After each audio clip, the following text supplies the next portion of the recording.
Assalamu alaikum warahmatullahi wabarakatuh. Kam jirtu kabajamtoota fi jaalatamtoota hordoftoota kabajaatu fi nageenya keessan baradhaan nagaa jira. Alhamdulillah egaa kabajamtoota fi jaalatamtoota hordoftoota keenya nageenyi keenya bakkuma jirtanitti sinaa qaqqabu jecha.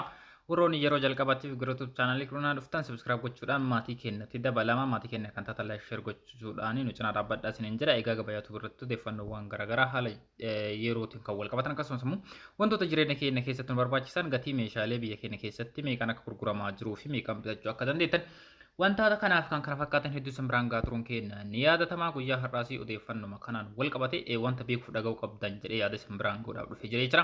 Innis gatiin simintoo yeroo darbe baay'ee ol ka'uu isaatiin wal qabate odeeffannoo jiru simbiraan gahee ture. Guyyaa har'aa immoo odeeffannoo ajaa'ibaa wanta baay'ee tokko nama gammachiisu simbiraan gahuudhaaf deema. Innis gatii simintoo baay'ee tokko naannoo parsantii 20tiin gadi bu'ee jira. Kanneen qarshii 900 hamma qarshii 1000 ta'anii qarshii 750tti gad deebi'anii jiraachuu isaa isin biraan ga'ee jira. Kanaaf odeeffannoon kun gabaabaadha waan ta'eef waan jiru hunda daqiiqaa muraasa keessatti biraan gahuudhaaf yaala hamma xumura qophii keenyaatti nu wajjin turaan affeerra kenna. Egaa akkuma jalqabarratti isin kaasuu jaaletti gatiin simintoo yeroo darbee gatiin isaa baay'ee tokko ol ka'uudhaan jireenya namootaa keessatti yaaddoo itti ta'ee jira jechuudha. Kanaaf namoonni mana ijaarataniiti xumurachuudhaaf baay'ee rakkataa turtanii jirtanii. Kanaaf karaa keessaatiinis namoonni hedduun nagaafataa turtanii gatiisa. Anis YouTube irratti isin maxxansee jira. Kanaaf guyyoota muraasa darban keessatti mootummaan naannoo Oromiyaa abboota qabeenyaa fi dhaabbilee yookaan ammoo warshaalee simintoo walii galtee taasisuun gatii isaa dhaabbataa godhanii jiran jechuudha. Kanaaf gatii dhaabbataa ta'e kanarratti qaamni kamuu gatii isaas tokko tokko biraan gaha. Qaamni kamuu gatii kanarratti qarshii tokko dabalee hin gurgura taanaanii yakkamaa akka ammoo akka yakkaatti akka fudhatamuu fi adabbii seeraa kamuu jala akka ooluudha kan isaanii walii galtee taasisan jechuudha. Kanaaf lakkoofsi bilbilaas kaa'amee jira magaalaa keessatti bulchiinsonni magaalaas hubannoo namootaaf kennanii jiran jechuudha. Yookaan ammoo namoonni dhuunfaa meeshaa kana yookaan simintoo kana bitachuudhaaf deemtani lakkoofsi bilbilaa isinii kaa'amee jira. Lakkoofsi bilbilaa kanas simbiraan gahaa qarshii nama isin jedhu kanarratti qarshii tokko isin dabalanii hin gurguran taanaanii lakkoofsa kanaan bilbiltanii gara qaama jiruutti yoo himattan furmaanni haaluma salphaadhaan isiniif kennama jechuudha. Kanaaf tokko simintootiin naannoo simintoo gosa 11 biyya kana keessa kan jiru. Hunda isaarrattuu gatiin isaa dhaabbataan taa'amee jira jechuudha. Inni olaanaan qarshii 816 kan isaa olii hin jiru jechuudha. Egaa yeroo darbe qarshii 1000 fi kan xiqqaa jedhamu qarshii 980 jiraachuu isaa simbiraan gahee jira. Kanaaf ammoo yeroo kanatti fayyadamtan hin beekamu. Inni kun hamma yoomii akka turu hin beekamu waan ta'eef namoonni ijaarsa manaa hin jalqabnee fi yookaan ammoo karreef jalqabdanii hin xumuranne daftanii carraa kanatti fayyadamtanii akka xumurattan gamanumaan dhaamsa kooti. Kanaaf guutuu Oromiyaa keessatti jechuudha waliigalteen kun kan taasifame yookaan ammoo gatiin isaa dhaabban ta'eetiin kan jala murameeti.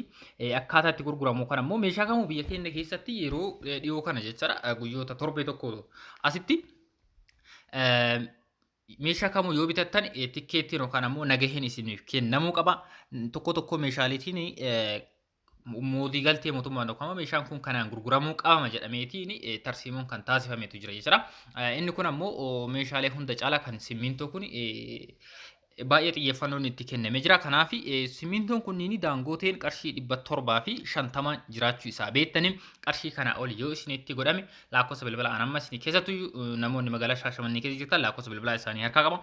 Kanneen magaalaa biraarra jirtan ammoo lakkoofsa bilbilaa isinii barbaada. Kan yoo gatiin isitti dabale itti bilbiltanii itti iyyattan jechuudha.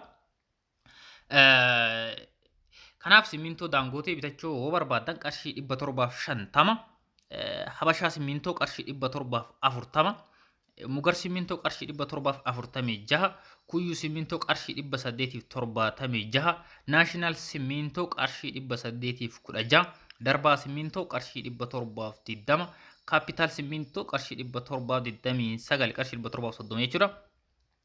Isaa simintoo qarshii 697 Kamber Itiyoo simintoo qarshii 807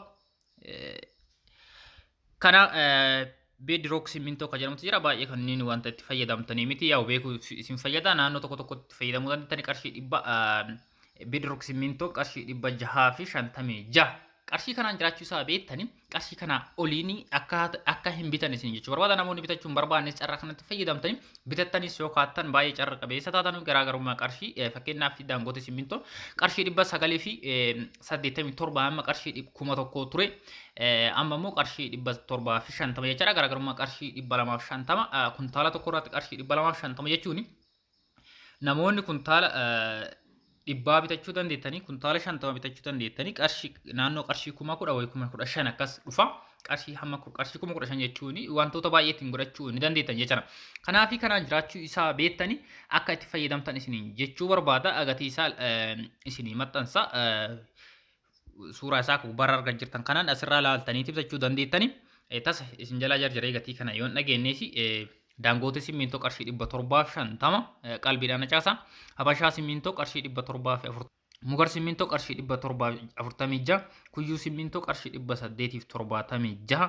Naashinaal simmintoo qarshii 816. Darbaa simmintoo qarshii 720. Kaapitaal simmintoo qarshii 729. Isaa simmintoo qarshii 697. Itiyoo simmintoo qarshii 807 fi Bedrock simmintoo qarshii 656. Isa kanneen keessaa kan bitattanii yookaan immoo kan bitachuu barbaaddan gatii isaa kan akkaataa nama simbiraan gahaa dur kanaan bitachuu dandeettanii yoo gatii kana oliin kan isinitti gurguran taate lakkoofsa bilbilaa namoota magaalaa Shaashamannee fi naannawaa kana jirtanii qarshii lakkoofsa bilbilaa duwwaa 911 duwwaa 41 39 duwwaa 916 83 92 72 yookaan duwwaa 938 97 41 24 lakkoofsa bilbilaa kanaan bilbiltanii gatii kana olii isinitti gurguran taanaani eeruu kennuu ni dandeettanii naannoo biraarraa kan jirtanis yookaan magaalaa biraa keessa kan jirtan lakkoofsa kanaa yoo bilbiltanii furmaata isinii kaahuu ni danda'an isiniin jechuu barbaade. Kanaaf carraa kanatti fayyadamtaniiti mana keessan akka jaartan jireenya keessan akka fooyyessan yeroo muraasa booda gatii kanaa miti gatii qara dura ture caalaa isinitti dabaluu danda'a kuma galuu danda'a kuma fooyyi galuu danda'a naannoo tokko tokkotti qarshii 1,200 gurguraa turuu isaa quba qaba. Anis isin biraan gahee jira jechaadha. Keessattuu naannoo baadiyyaa irratti magaalaawwan xixiqqoo naannoo baadiyyaa irratti gurguran qarshii 1,200 gurguraa turanii jiranii. Kanaaf garaagarummaa hedduudha kan inni qabu. Carraa kanatti fayyadamtaniiti akka ijaarratan yookaan immoo akka bitattan isiniin jechuu barbaada. Kuntaala baay'ees bitachuu barbaadanii qarshii kanaan bitachuu dandeettanii yeroo baay'ee namoota jidduutti kan beekamu kuntaala baay'ee yoo binne gatiin isaa qannasuu danda'a waan jiru sammuu keessan keessaa baastanii kuntaala tokkos barbaadnan kuntaala 100 qarshii anammas biraan gahaa ture kanaan bitachuu ni dandeettan isiniin jechuu barbaada.